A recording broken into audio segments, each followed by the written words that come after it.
HRN listeners. As we celebrate our 15th year, we are deepening our commitment to giving voice to the next generation of food systems storytellers, and we need your help. Our internship and fellowship programs help activate new possibilities for underrepresented and underestimated young people through experiential journalism, audio engineering, and production training. Through these unique programs, HRN helps food equity stewards build essential workforce readiness skills that expand their potential and foster economic mobility. Please consider supporting these critical programs. And with a minimum donation, you can be entered to win a dinner for two at an amazing restaurant in one of 8 cities and tickets to a concert at a great venue in one of those cities. We have incredible partners across the country who have donated, as they also share our passion for helping to educate the next generation of food systems storytellers.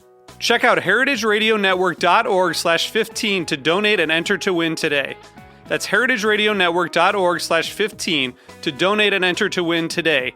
And make sure you donate before March 31st. Thank you. This episode is brought to you by Wisconsin Cheese. The great state of Wisconsin is home to the only master cheesemaking program outside of Switzerland. Learn more about Wisconsin's cheesemaking history at wisconsincheese.com. This episode is brought to you by you. Go to heritageradionetwork.org/donate to become a member today.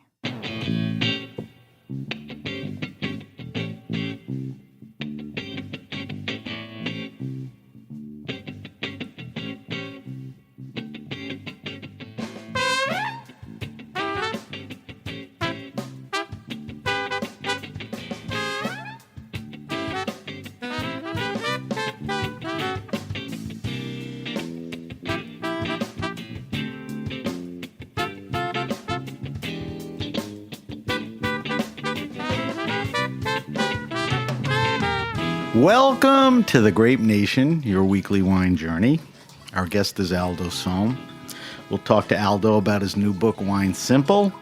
We'll taste. Aldo was kind enough to bring in one of his wines, a Sohm & Crocker. We'll talk about it later. I'm your host, Sam Ben-Ruby. Stay with us for the Grape Nation on the Heritage Radio Network.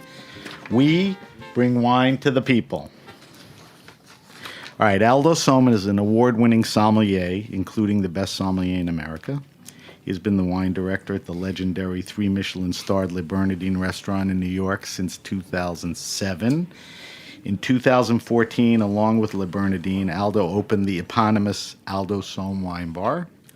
Aldo also makes wine with Australian winemaker Gerhard Crocker for their Sohm & Crocker label.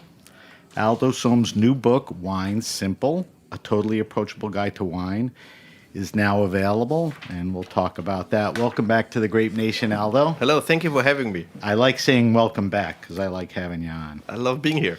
All right, so before we get into the book, because I want to spend some time talking about the book, I want to ask you a few things. So you've been in the business a while. You've been at Le Bernardin, what are you pushing, 13, 14 years? 12 years. 12 years. 12 plus. So I'm just curious, during your tenure, how things have changed in the restaurant world at Le Bernardin, the wine world, wine service. I mean, what are the things that stick out to you? Oh, we evolve big time. I mean, we constantly evolve at Le Bernardin anyway. Well, you don't keep your 3 stars unless you do. Oh, yeah. Right? You have to work very hard for that. Right. And you have to be very committed for that, too. So that changes you as a person. But we evolve all the time. Also, the teams changed quite a bit. You know, when I started Le Bernardin 12 years ago, we were 4 sommeliers. Now we're 8. Right. Yeah. And I have a phenomenal team. So let's talk about that. That was one of my other questions. You have a large staff. It's funny, in New York, I had Kevin Zraly on years ago, and he said there used to be 7 Somms in all of New York. You know, now there's 8 at Le Bernardin. So I guess that's one of the changes. But one of the things that you believe in and actually execute is diversity, women, age, all of that. I mean, talk to me a little about the staff, and you can get specific, because there's some very interesting people, not just in wine, but as people, you know, that you're lucky to be graced with. Well, I mean, it's a very trendy topic today. for a man, in my age, being white, it's just kind of a dangerous topic to talk about. But look, Right. We're not going to sit here and talk no, about no, no. But harassment. it's I agree with what you. I'm saying is, look, we're in 2020 almost. We doing this at Le Bernardins since all along. I mean, my team was female dominant right from the get go, and I nourished that. And look, but it's not only that we focus on that. That's just what we are. If we have a talent in front of us, and if we look at the person, that's what we wanted to embrace. And look, I mean, I can bring in numerous of examples. This we had to start them at the wine bar. You know, you have to have the right attitude. You have to be, and I put myself into a client's position. When I interview them while I ask wine questions, I look, put myself in a customer's position. Can I listen to that person for 8 courses in a tasting menu with the wine pairings? And if I get a clear yes, all I want to see is the passion. All I want to see is the drive. Right. And sometimes, you have people in front of you, their knowledge base is greener than the dollar bill, but that he can push, that he can enforce. The attitude he cannot change. That's impossible. So, I mean, that's a good point. So the most important thing is when you're sitting with someone is that they exude passion, personality, interest, knowledge. Yeah, right? and then you I mean, see you the- don't have to be the most wine knowledgeable, savvy person. I don't think our clients necessarily look all the time for that. Our Right. clients look for someone who is able to listen to them, someone who is able to, adjust to their knowledge base and connect with them. That's ultimately what you want. Again, you look at the person, do I feel comfortable? Is the chemistry right?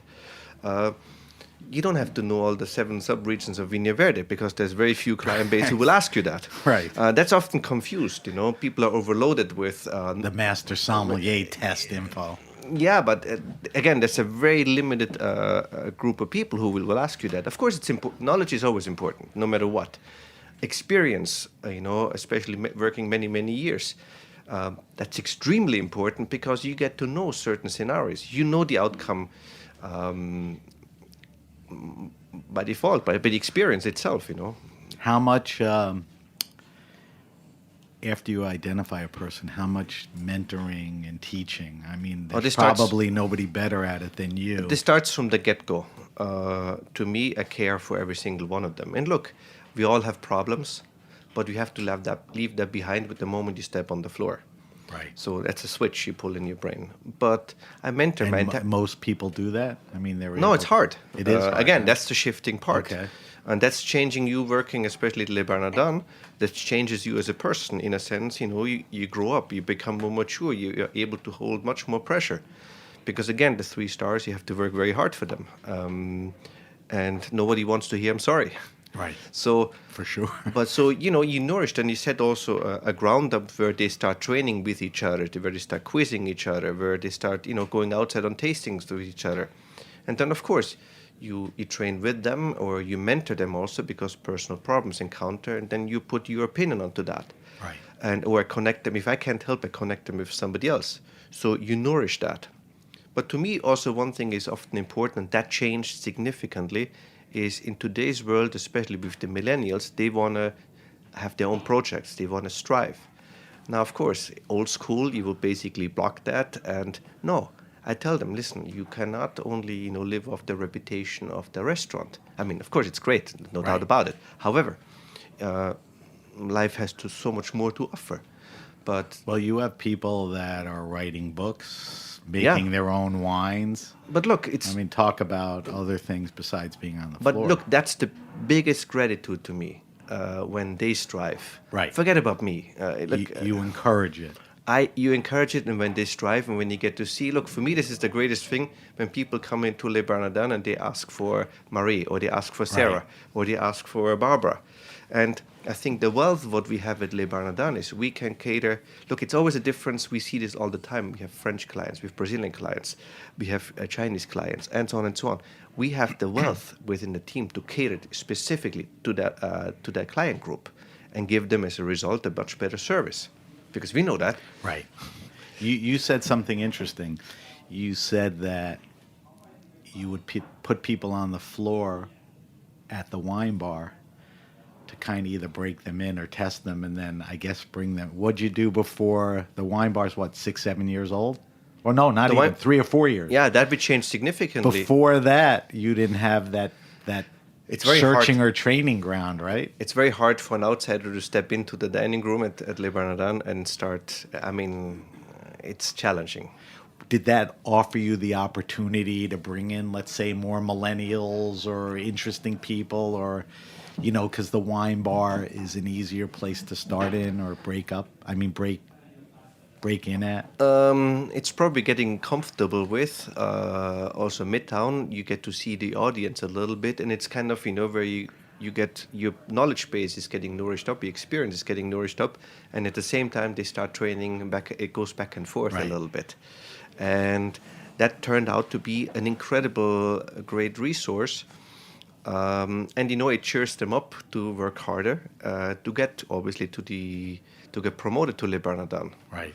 Back in the day, they moved on to a different restaurant, and now we can keep them in our team. And look, I work with Katja, who works with me for over 8 years. What's Katya's title? Katja, chef sommelier. She's the chef sommelier. She's the chef sommelier. Then I have Marie, Sarah, Maya, Cameron, who came from the wine bar now 5+ years. Right. Again, there's very few places who have kind of that track record with people staying that long time. Right. And that's where your consistency comes in. Well, you aspire to get to the best and the top, and I guess when you're there, Well, we have to live stay it. there and relish the opportunity. You have to live it in front of them. Yeah. Right? But of course, look, it's not also important. We don't have only women, we have men as well, of course, because I think it's always healthy to have a balance within the team. And there's some great talented people, whether it's Cameron or Brandon or Joe. It's healthy. Right. I agree with that. I think it's interesting that you can do things at the wine bar that you can't or don't have to do in the restaurant. So I'm guessing that's sort of why you opened it. So tell me why you did open the wine bar. I know there's a story behind it, but the type of wines and... From the wine perspective? Yeah, Okay. I mean, I think it's great for you because it lets you broaden your horizons and, bring in certain tastes. Well, at Le Bernardin, obviously, I'm a very spoiled brat. Yes. But when I get to wouldn't be? taste all these crazy wines. But at the wine bar, I get to taste also wines I particularly enjoy. You cannot drink every day, or to me, I find it at one point boring. Of course, we love Romanée-Conti. Of course, we love Haut-Brion and Petrus and Montrachet. It's fair to say at Le Bernardin that Burgundy, Bordeaux, Italians, Barolo, Super Tuscans, and even Cali Cabs rule Northern Rhones. But that's not necessarily the story at... Sometimes, if you're in the summer and want just a crisp, fresh glass of Albarino, that just to me is as gratifying. It's in the context. Or if you have a nice little Sangiovese, which you have if you pasta at home, that's just as gratifying. And sometimes I'm just not mentally in the mood to be really challenged by a glass of wine and associate. Just, give me a glass of wine with my in a simple Italian way. Right. And it doesn't have to be always fancy. Even for me, I get also bored at one point because I want to learn. I want to research. I take joy in that. So let's get specific. Tell me about... Because I've been in and out of there a few times, and I've seen some interesting wines that I've seen at other places. Tell me about some of the wines. Let's focus towards the wine bar that are exciting you. Some regions, that you're featuring, that you've been on for a while. Some specific wines. Tell me about some interesting stuff. I mean... I always look out. I always research. I taste. I taste even when I'm off. And look what's new. And I think the wine world was never as exciting as it is now. Agreed. Because back in the day, of course, when I started learning wine, there was France, again France, and then was Italy and a little bit of Spain, and there were occasional couple of Californians sprinkled in. That was kind of the main areas and countries. Now, look how many young people trained with French winemakers, trained with Californian winemakers, Spanish or Italian, and then they went back. Now look, go to us. I mean, I'm Austrian, obviously, I'm biased, But look how exciting Austria is right now. If people finally get kind of over their fear of reading that complicated label, Right. you get a great amount of deal out of your wine, and they're incredibly enjoyable. And on top of it, they fit with your food. So Austrian wines, No are question. great quality, great value. Taste German Pinot Noir, Spätburgunders. They're Right. incredibly good. They finally People dialed out the don't think Oakingen. Pinot when they think Germany. No, but making climate some change great. helps them right now, Right. big time. So, and you don't spend a fortune onto that. Those can be very, very inexpensive for the quality ratio you get. Look to Santa Rita Hills and Santa Barbara County right now. What kind of movement you have in there? You think of California Chardonnay, creamy Barriocchi, you'll be badly mistaken when you go there. Same on Pinot. I mean, we've seen this on Somm 3. Right. What turned out to be how Raj, Pars. Domaine de la Côte, and actually I picked it too. I thought, That's right. You were on that panel. no, I picked actually the wine, and I Right. thought that is actually a massive statement for the United States.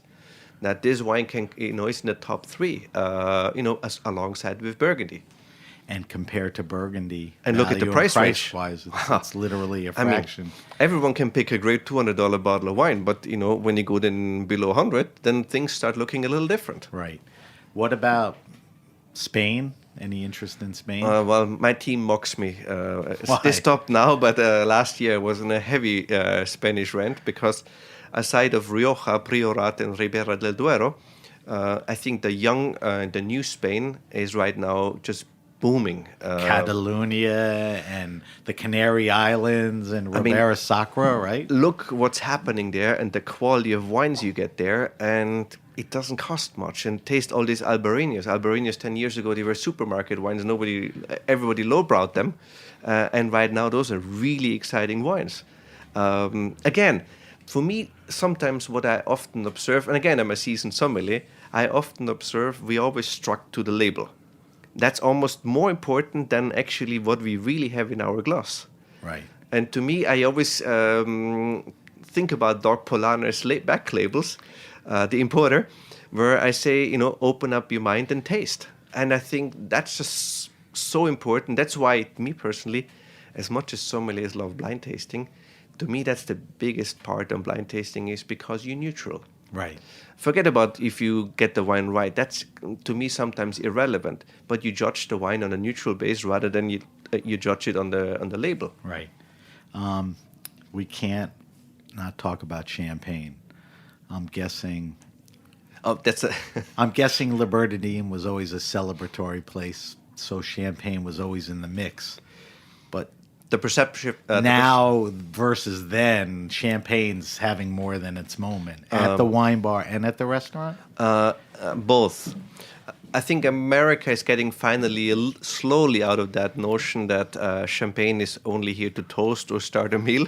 Right. I think the best. I used to always say make fun of it, and of course I'd almost killed Eric Repair. That Austrian wine works with his cuisine absolutely great. I think champagne does even better.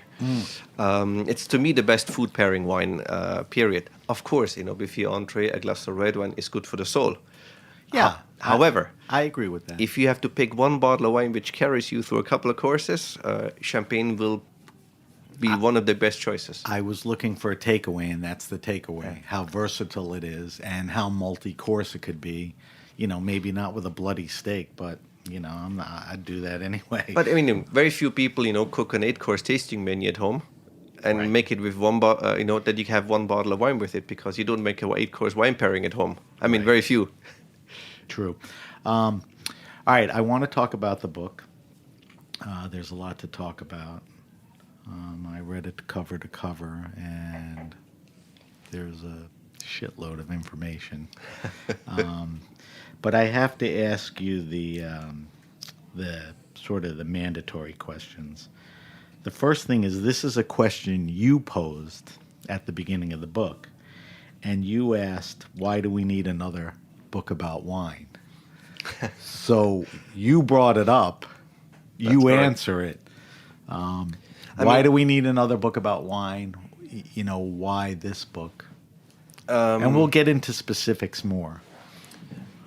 This question came up. I mean, first of all, I need, obviously, this book. To me, this is almost like a baby and a project this would have been not as great if I wouldn't have this epic team behind me. At Le Bernardin, obviously at the wine bar, because it took a lot of my thinking capacity a little bit away from that, but also Christine Mulke, who wrote it with me and make this book sound English without any Aldoisms and being So also... Christine was your co-writer. Yes. And And what was her function? I mean, where did she did everything? No, or no, what? no, no, no. These were many morning meetings.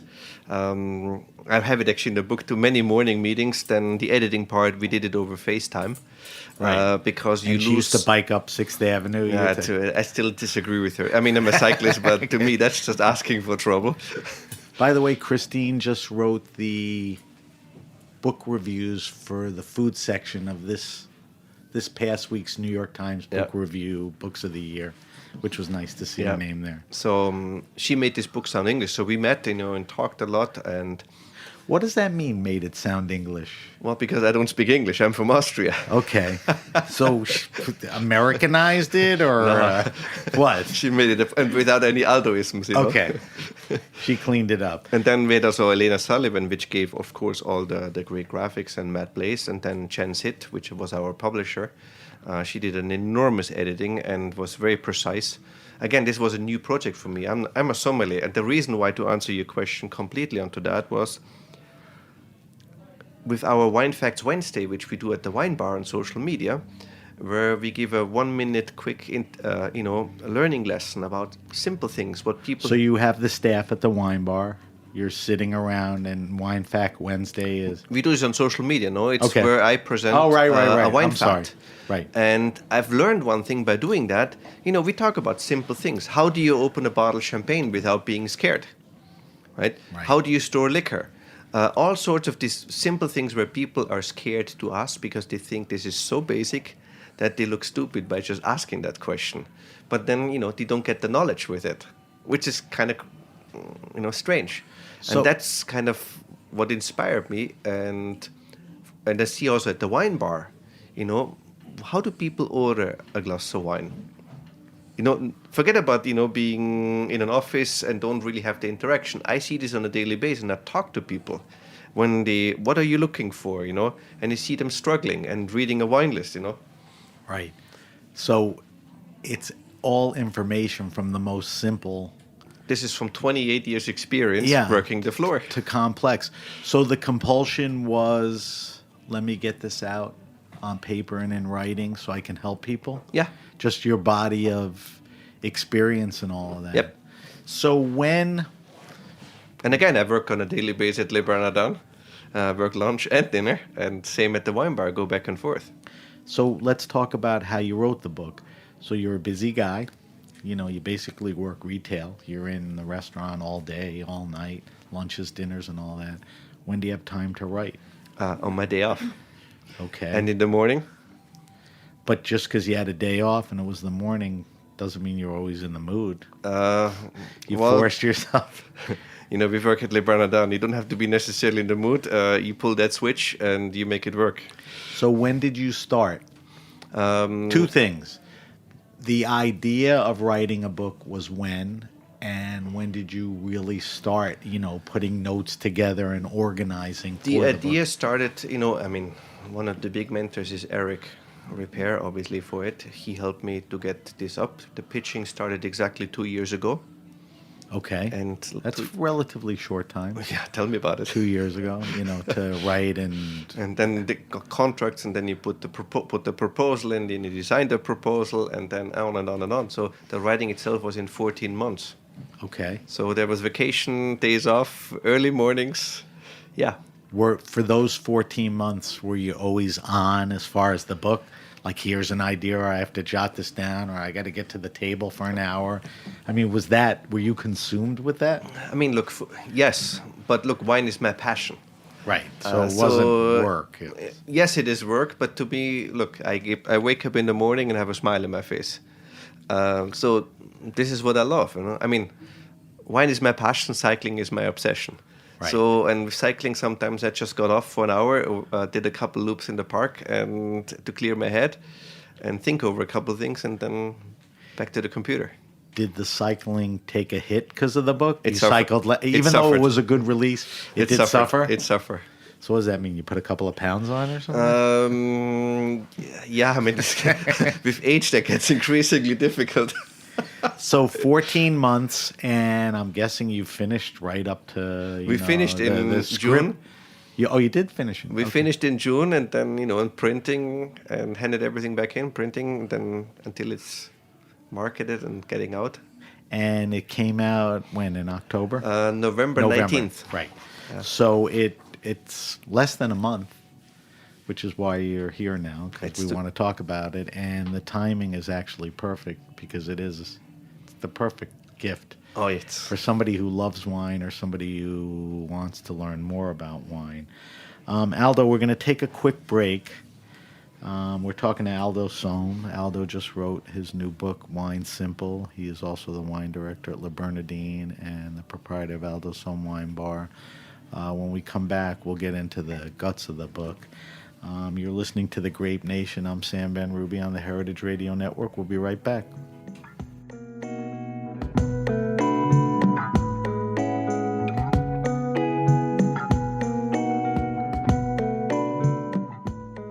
This episode is brought to you by Wisconsin Cheese. Did you know that 90% of Wisconsin's milk is made into cheese? And this is not just any milk. When Swiss, German, and Italian cheesemakers first settled into Wisconsin, they chose their new home because of the special terroir of the region. Its soil and water are nurtured by the goodness of glacial sediment, and those elements lend themselves to the very best milk. Today, Wisconsin produces 25% of all cheeses made in the U.S., and Wisconsin cheeses have won more awards than any other state or country in the world. How did they do it? Wisconsin cheesemakers combined their heritage and tradition with nonstop innovation. They were the first state to establish cheese grade standards and the first to require that every cheese plant be overseen by a licensed cheesemaker. Wisconsin is the only place outside of Europe where one can pursue an elite master cheesemaker certification. All of these impeccably high standards mean Wisconsin produces more than 48% of the nation's specialty cheese. This episode is brought to you by you. Heritage Radio Network makes your favorite food podcasts. And now we need you to lend your voice to our community and show your support of food radio. Become a member today. HRN releases 35 weekly shows each week and is a globally respected voice in food media. But believe it or not, we're still a very small grassroots organization. HRN is powered by a small but mighty staff of 4 people, and HRN's incredible hosts who volunteer their time to bring you the best food podcasts out there. Our hosts are experts in their field, whether it's food writing, mixology, culinary history, craft beer, LGBTQ issues, and so much more.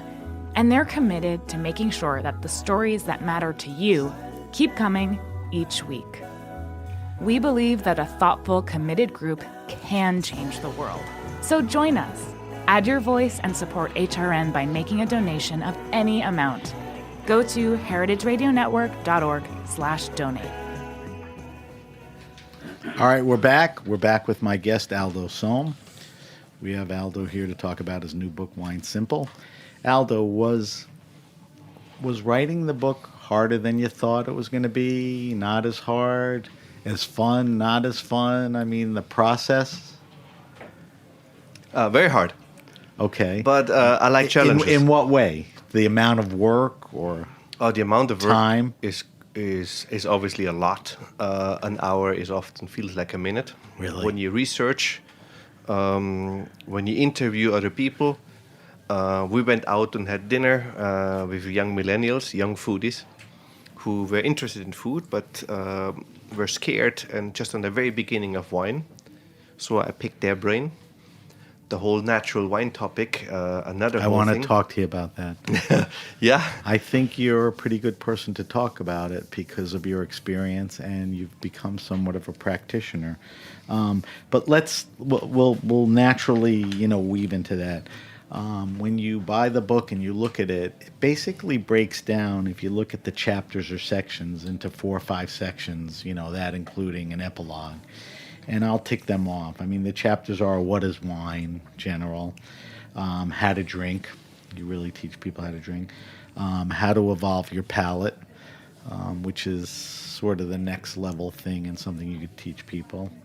The importance of wine and food is a section, and then an epilogue where you have some, anecdotal stuff about making wine and everything. So the first section is, what is wine? What is wine anyway? So that kind of kicks the book off. I mean, tell me where you were going with that. I mean, people know what it is made of. It's grapes, right? And you Right. ferment it, and then you have white, and then you have red. But then, the moment you get to rosé, people get confused. Is this red and white wine mixed, or how is this made? No idea. No idea. Right. The whole sparkling topic is a whole new category because sparkling is sparkling. But, for me, of course, it's not. And then why is Prosecco, or why is Champagne so much more expensive than Prosecco? Things like that. So we break this down. And what I actually didn't share is when I lived in Austria, I did a full teacher education. I went to university and studied that. So, and that's why I kind of skinned a little bit and peeled down to the real strong information, what's really important. Of course, you miss out a couple of little details. Right. But, I wanted to connect with the person, and the person connects to me. Right. So we speak on eye level. Right. And again, this book is here just to make you passionate. And I use my girlfriend Catherine as an example. She doesn't care about wine. She just cares this glass is delicious or it's not. And She's interested in drinking it, but doesn't care about she doesn't all want to make a that science of it. nonsense and For all. her, she could care less. If Is this a 96 book for better somebody like that, or? It's an approachable guide for people who, again, don't want to make a science out of it, but also for people who are seasoned drinkers and still kind of, certain things they're scared about to ask because they don't want to look stupid. Right. So in this section, it's very extensive as far as how wine is made, literally, grapes, varietals, Yeah, but we broke it always down. Yeah, I mean, it's very visual and it's in like bursts, it's not a long, dissertation. One of the things in the first section, you do discuss natural wines. Yes. And it was nice to see you approach the topic. Where is the natural wine movement today? Because I alluded to it earlier, you're somewhat of a practitioner because you serve them. I know you drink them. I know you support them, but I also know the environment you're in, Le Bernardine, and even the wine bar. It plays a part, but it's not like Frenchette where it's a natural wine restaurant. Where are things at with that? We could talk this an entire show I and know. probably extend 2 more with that.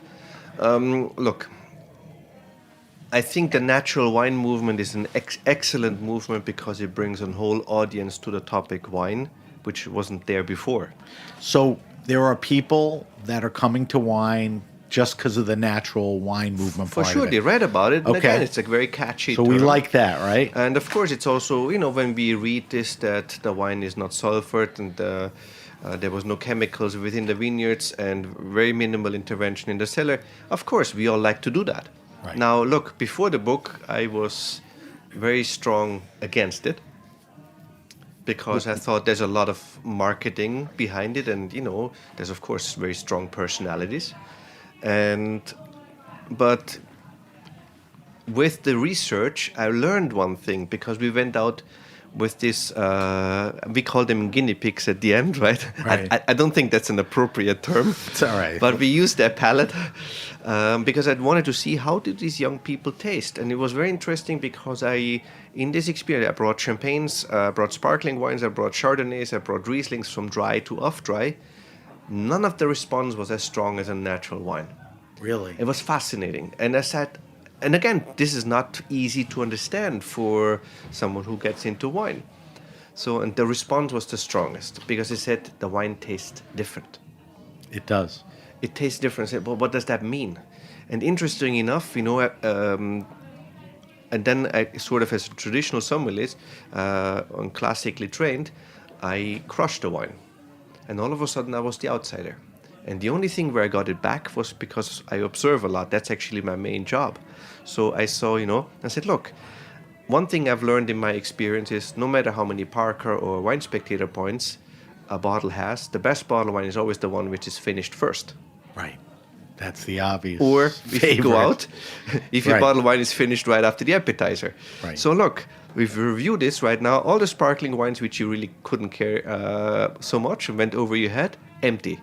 Chardonnay is empty. The Rieslings, whether they were dry, but even off dry. And again, that's typically also not an obvious one for people.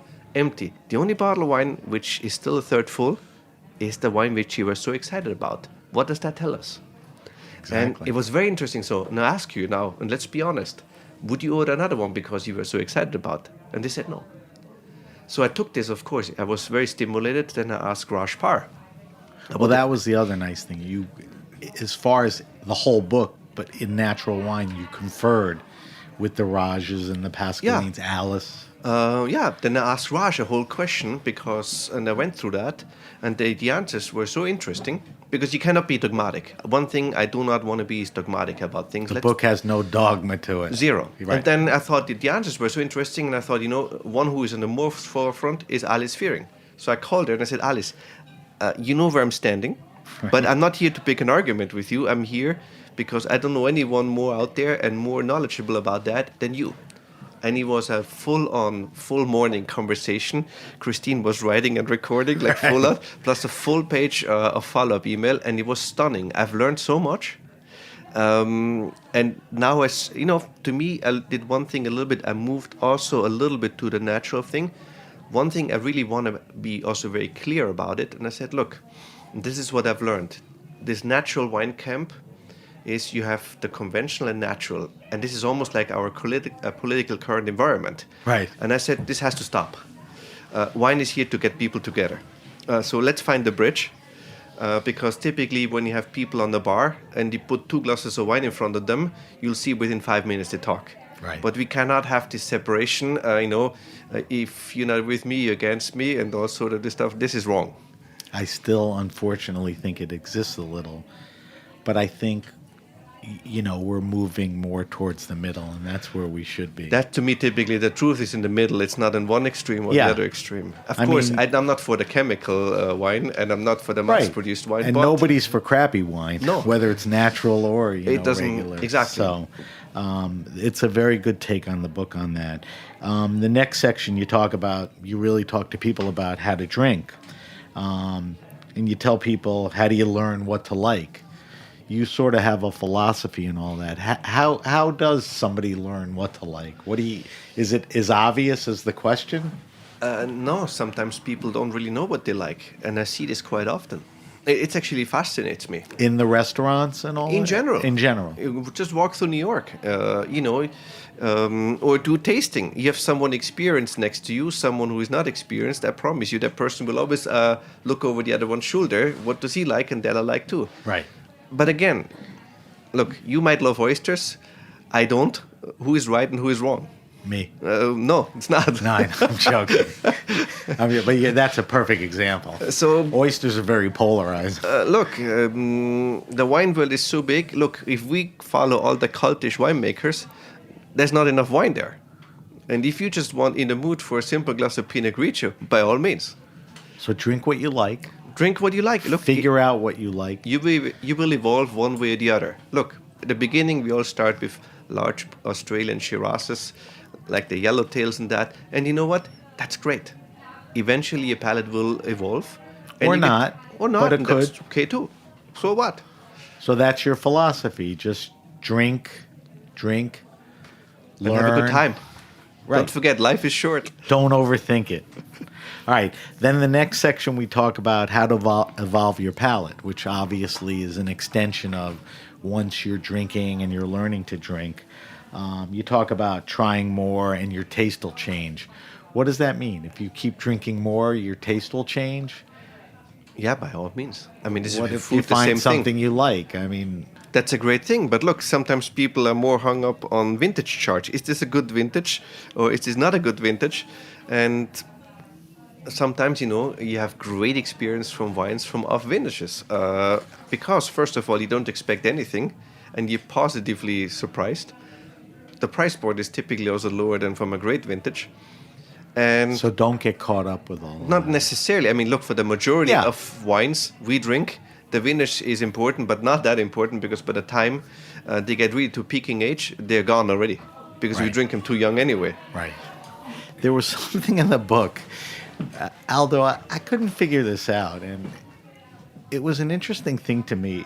It was drinking wine against the lunar calendar. Yes. I mean, there were like 2 pages on this. It wasn't a little paragraph or picture. I mean, is that significant? Explain that to me. I mean, look, there's of course an esoteric component to that, but if you talk about natural wine, if you talk about biodynamic farming,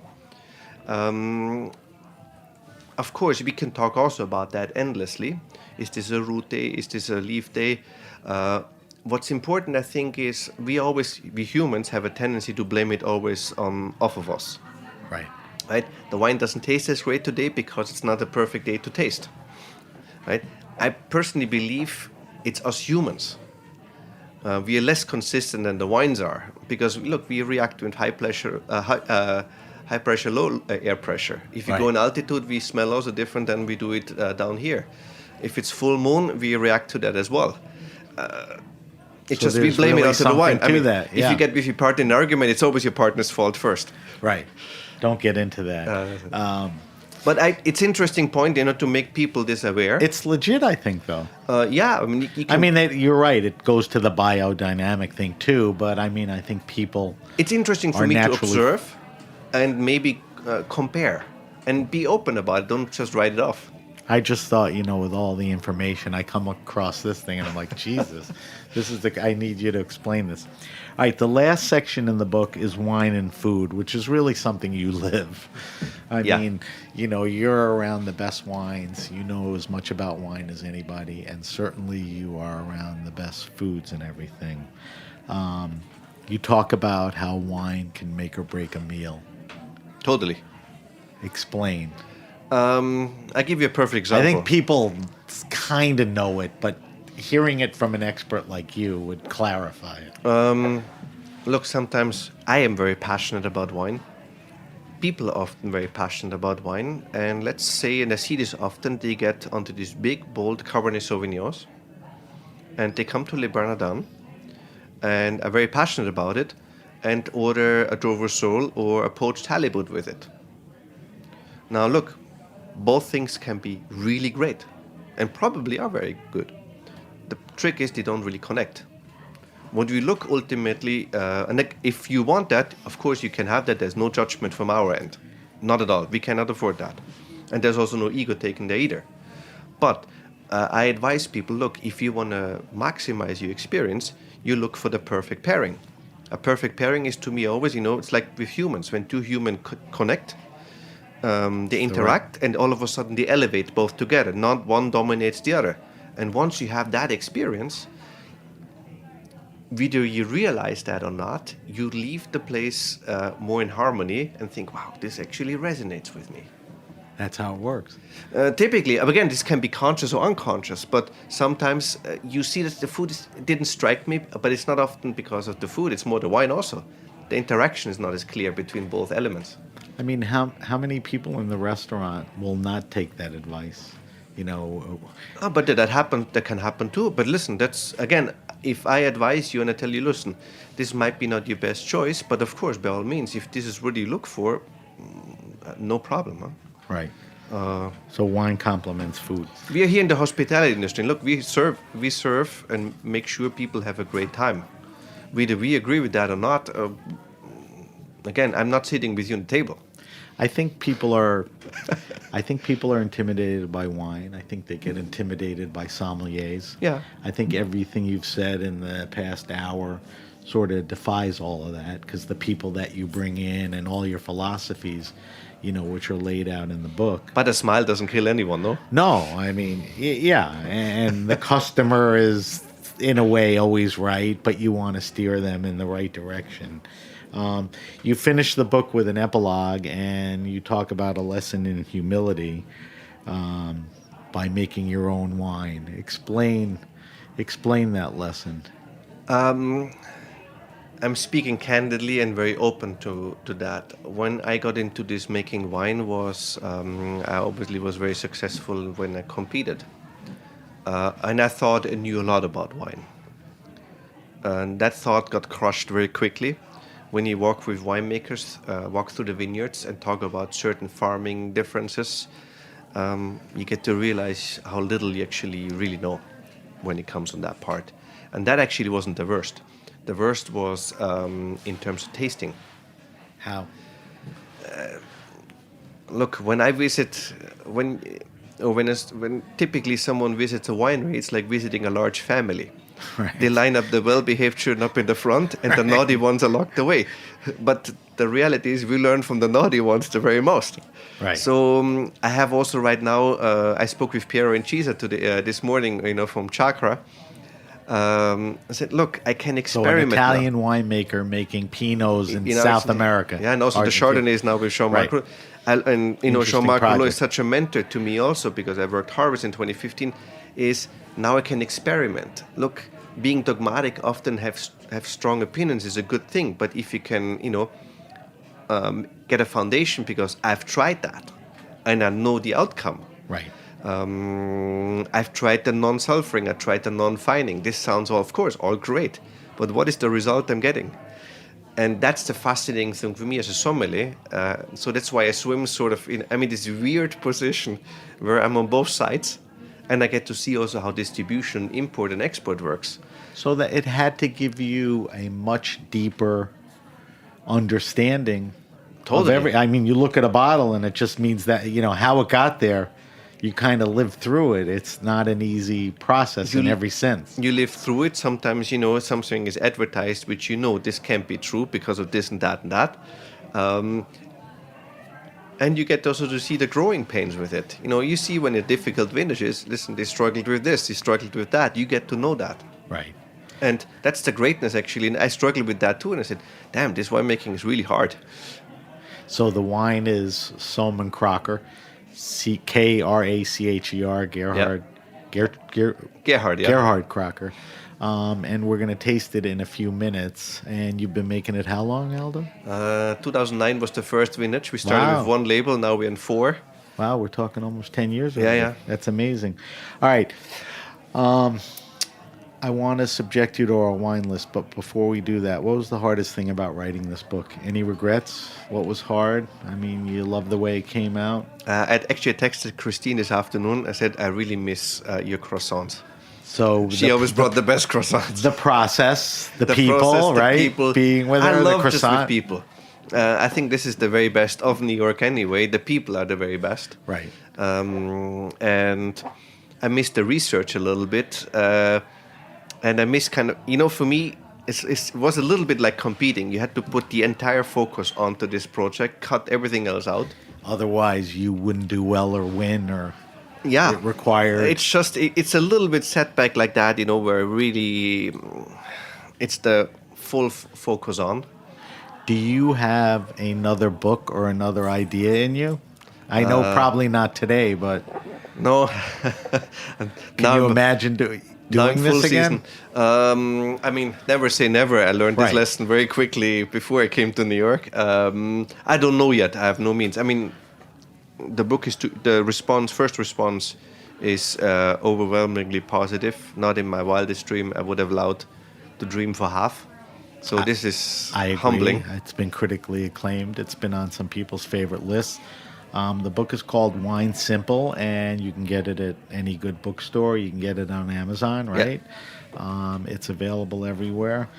I have to say that the book is so chock full of useful information like no other wine book I've seen. I mean, everybody tries to do it with illustrations and pictures and charts, but I'm telling you, this book, it jumps out on you, and if you really need a reference, if you know about wine, but you want to know a little more, you want specifics, this is the book. It's not my thing to... If I didn't like the book, I wouldn't say anything. It's not my obligation to compliment you, but I really spent time with the book, and I really enjoyed it. And knowing you and, where it came from, I just think it's a very useful practical, wine guide, and your idea of approachable and demystifying everything is all there, and kudos to you. I recommend, that people buy it for themselves. I'm blushing now. Buy it and I sincerely mean that. All right, so nobody escapes the Grape Nation without answering our wine list. We ask our guests 5 questions. You did this once before. I think what I'm going to do is we'll roll the 5 questions today, and I post everything on our social media. I think I'm going to do a side-by-side to your questions a little over a year ago and see how consistent I am. Well, yeah. Well, there's consistency is not really the issue. It's more about changes or, any patterns and all that. All right, so this will definitely be different. The first question is, what are you drinking now? And that's, what are you trying? What's in your fridge? What are you trying for the restaurant? What's seasonal? What's now? On my very few days off now, I have champagne, believe it or not. Okay. Always a good answer, right, Nance? No, I enjoy the freshness. I enjoy the elegance. I enjoy the mineral component to it. I enjoy the richness and how long it stays on the palate. As good as any wine. Champagne. It's underrated, and look how exciting this region is right now. All right, so give me a couple of faves that we'll post. I know you're not sitting there drinking, Krugs every night or a Salah. So give me a couple of. I wish. Give me a couple of champagnes that you like or you're drinking. I love La Herte Frère, the Ultra Edition. Okay. I think that's a great go-to. So La Herte Frère, which one? The Ultra Edition. Okay. Give me one more. Then I'm a huge fan of Charton Taillé. I mean, that's not a big secret. Okay. Obviously, I'm also a love Beresh. Okay. With a passion. Nancy, how'd he do? All good ones. Yeah. But okay, so champagne. That's champagne, no question about. Right now. Again, I'm a moody drinker. The question is right now. All right. This is a good question, and it plays into the book and your expertise. And let's compare it to the last time. Your favorite wine and food pairing. Ooh. Not something you necessarily eat every day or to think back what you said last time. What's just a great Aldo food and pairing? What do you enjoy? I keep it very simple, believe it or not. On a Sunday, I had recently just a simple pasta with with a tomato sauce. Okay. I had the Pian di Ciampolo from Montevertine. Okay. Not a fancy wine. It's just so gratifying, so easy to drink, and I agree with you on that. Simple is nice. All right. This, I think you can answer this, although I don't think you get out much. Favorite wine restaurant and or bar? If you go outside of the wine bar in Le Bernardin, do you ever get out? I mean, who does it well? Who has good wine service? Who's enthusiastic about it? Where's a fun place, to sit? You're not an industry guy that goes out every night, hang until 2 in the morning. Because I have to sustain that. I mean, right. I'm a seasoned sommelier veteran.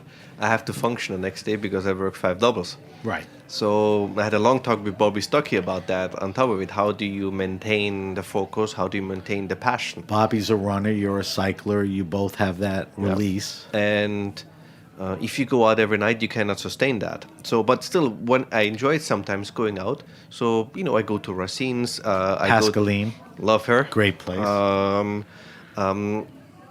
I go also to La Compagnie.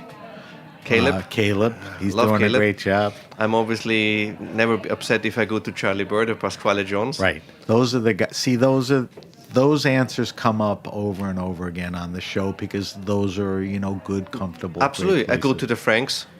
John Patterson. Love them. He's doing a great job there. And now they have the pizza place next door. Say no more. Those are all great answers. All right. This I want to compare to the last time. What's your favorite all-time wine? Now, when I structured the question initially, it was sort of pushing people towards what's the most expensive rare wine you ever drank? It sort of morphed into what's the most important or experiential or something that resonated with you. And that didn't necessarily mean Petrus 61. It was, I got engaged with the shit. What's an all-time wine to you? I mean, we always talk about how Pinot Noir, how fascinating that grape variety is. And I always say also, listen, it's of course drinking great Bordeaux is obviously a great experience, drinking your 61 Latours and all this. But you keep forgetting them. But the moment you get a peaking Burgundy, to me, that's like such an emotional moment where it messes you up completely. You start behaving like a drug addict. You're looking for this experience. It's feeding the habit. It's very hard to explain this also to someone, but you're looking for this experience again because it's so magic.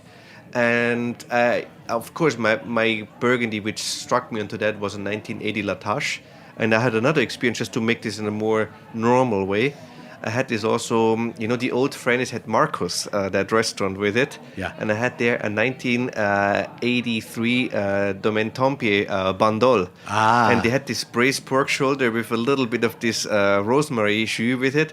And it was such an epic pairing. I still think about that. See, that's the real answer to the question. A wine that resonates. Yeah, and it's not Tempier is not the most expensive, fancy. Well, now it creep up to that. Well, but yeah, back then it wasn't. $100 a bottle or whatever. But. And it was such again, I still think of that, how epic that dish was and that combination was. So those two wines are two good answers. The last question, and I think you could handle this one, is we ask our guests to recommend a wine around $15-20, recommend a red, recommend a white. And I always preface the question that I have kids in their 20s and they can't bring crappy wine to a dinner or a party. They can't bring in an $11, $12. But they certainly ain't laying out $40. So how are they impressing with That's why Wine Simple came in. Right, that's exactly the another thing. good plug for that. And actually, I wasn't sure because you told me I should bring a wine like that. That's why, look, right now is the festive season. Not everybody wants to spend money on champagne. I mean, my favorite champagne is one thing. Some people can't. Exactly. And that's, listen, you have to start at one point. Look, I started... So recommend a red. I had this red. I would take any day, I would take the... from Vietti di Perbacco, the Nebbiolo. It's a great, easy entry. I had Elena Corrado Penna Vietti on, and she told the story of that wine. That's just a great value for a red. They're super good. Good answer for the red. Then, how about a white? Take Gruner Veltliner. That's all right. simple. So Gruner, you can get it Doesn't definitely have to be $15-20. Yeah. We said earlier the quality to value is amazing. You brought in this Raventos Blanc. That fits in there, right? Totally. It's $20, $22. And it's a sparkling from Spain. Not anymore Cava because Pepe Ravento stepped out because he said that's too mass market. They want to make something more unique. Right. And farms it biodynamically. Great product, and it's super, super tasty.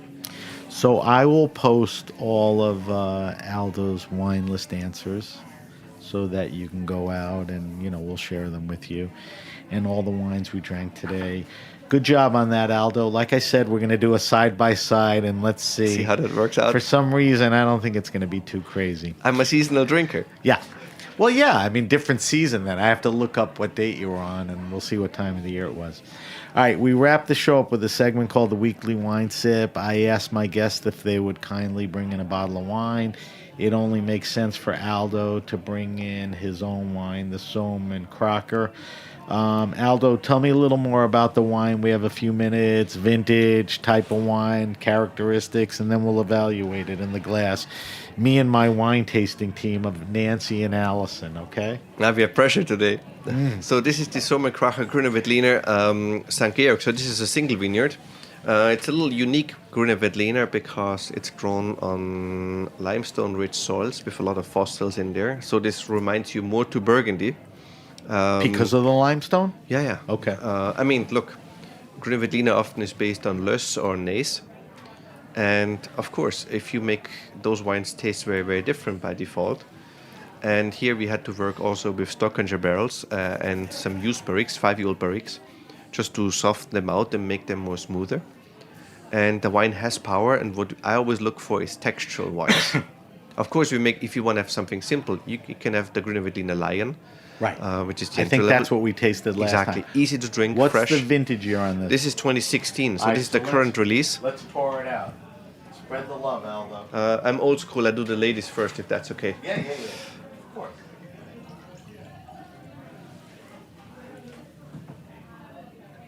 All right, the lull is Aldo pouring. Because Allison forgot to take her glass. I still have champagne. Okay. I right. drank all my champagne. So Aldo, let's evaluate this wine. So first, let's go color. Kind of a light golden yellow, Well, right? in this light setting, it's obviously very, very difficult. You know, the best time to taste wine is in the morning with having a regular daylight and a white tablecloth. Obviously, the moment you have yellow light, it becomes sheer impossible. But yes, typically it's a yellow, pale yellow color with a little green influences in there or Right. reflexes. Beautiful color. All right, let's go nose now. There's a beautiful nose. It's definitely open. Some nice fruits in there. You're the expert. Give me the nose descriptors. To me, the wine is obviously very clean. The wine is super mineral driven. When you say, tell our listeners, when you say clean, Yep. when you're sniffing, smelling a wine, what does clean mean? Clean means always when you have no mushroominess, no funkiness, so kind of No distraction, barnyardiness, just the wine, the fruit. Okay. chemical components. So that's what I look for. Very pure flavors also. So you got it, clean nose, agree 100%. What else are we getting on the nose? In this, you have also very citrusy tones. You have a little bit of ginger as well in there. Yes. And to me, a lot of green apples in there too. All right. Let's go mouthfeel. Let's throw it over the tongue, swish it around. And let's talk about mouthfeel first. The wine is bone dry. There's no sugar at the peak. No, it's a medium Body plus. to rich. It's rich, right. And the longer you have it on the palate, the richer it becomes. There's freshness on the side. And to me, the wine is quite long lasting on your palate, and it increases more and more and more. And yet you get the freshness and the elegance. It's incredible. All right. Let's finish with the palate. Does the palate reflect the nose descriptors? Not necessarily. What else are we getting on the To palate? me, there's much more going on. I think you need typically a little bigger glass, just a burgundy glass, to have this wine evolve more. And I think there's this kind of silkiness, and there's a little Incredible. bit, the phenolicness is in there too, which make this wine really appealing and almost inviting having another sip. Yeah, And still, after these 50 seconds we talk, the wine is still present. definitely mouth filling, mouth coating. It lingers. And that typically is always quality, but the moment you have something lasting that long. I mean, it lasts almost as long as the champagne. What's the approximate retail on this? $35. Okay, so an incredibly delicious wine for that. What's the perfect pairings for this?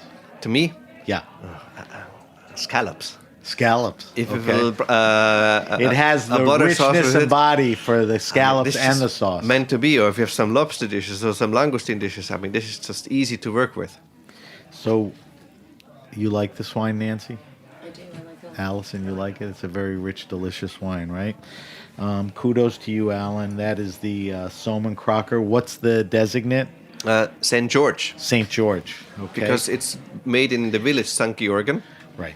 And that's where this is the last remaining wine. We always knew in Austria the one parent of Grüner Veltliner, which is Traminer. Right. But we never knew the second parent until a couple of years ago. And there's one wine left, and that's called St. Georgen, and it's in the town of St. Georgen, That's where it 200 yards originated. away from the vineyard. Little history lesson there. All right, Aldo, we have to wrap up. That was over an hour. I have to head back Quickly. into service. I know. No rest for the weary. Thank you for coming in. If you have a question, suggestion, wine happening, event, hit me up at sam@thegrapenation.com. That's sam@thegrapenation.com. We always ask you to subscribe to the Grape Nation podcasts on iTunes, Stitcher, Spotify, or wherever you get your pods. Follow us on Facebook. On Facebook, we're at The Grape Nation. On Instagram, we're at SBenRuby. On Twitter, we're at BenRuby. I know it's all confusing, but you'll find it. You can always use the hashtag The Grape Nation, and everything will pop up. As I mentioned earlier, we will post Aldo's wine list answers. I'll post the wines that we drank today. Thank you to my friend Nancy for bringing in champagne, a Pierre Giminet. It was delicious. So Aldo, we talked about it before, but let's remind people again. You can get the book at any good bookstore and order it on Amazon, right? No problem. No problem. Online, it is easy. called Wine Simple, and that's what it is. Aldo, if we want to follow you on social media, where do we follow Aldo? Aldo Sohm Wine To Bar, Aldo Sohm or at Sohm Bar. SOHM Bar, or Yeah. Aldo Sohm AL. And sometimes I appear on Eric Repair. Okay, right. He will do that. All right, Aldo, thank you so much for coming in. I know you are so busy. One of the nice things is I've had the opportunity to see you a bunch of times in the last month at that Primum Vinay family thing. good. It was unbelievable. We had that incredible German dessert wine. Egon Müller. Oh, my God. We did the interview. I interviewed. This is another Grape Nation podcast you should listen to. Aldo Sommelier, Sarah, Marie, and Katya. Terrific about the environment there. So thank you for coming in. Thank you for talking about your Yeah, book. they asked me Wines. about you. I said, why is he not coming to Le Bernardin like with us? I said, because I'm Aldo Sohm. I have to go to Brooklyn. Well- he comes for you to Manhattan. No, the vibe is better when you're here, all right? I like when you come here. So thank you for making the trip out here, and it won't be that hard to get back. No. Thank you to our engineer, Jeet, and everyone at the Heritage Radio Network. I'm Sam Ben Ruby, and you're listening to The Grape Nation.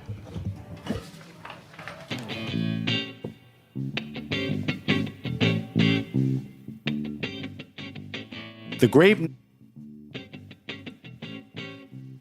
Simplecast. Thanks for listening to Heritage Radio Network, food radio supported by you. For our freshest content, subscribe to our newsletter. Enter your email at the bottom of our website, heritageradionetwork.org. Connect with us on Instagram and Twitter at heritage_radio. You can also find us at facebook.com/Heritage Radio Network. Heritage Radio Network is a nonprofit organization driving conversations to make the world a better, fairer, more delicious place. And we couldn't do it without support from listeners like you. Want to be part of the food world's most innovative community? Subscribe to the shows you like, tell your friends, and please join the HRN family by becoming a member. Just click on the beating heart at the top right of our homepage. And thanks for listening.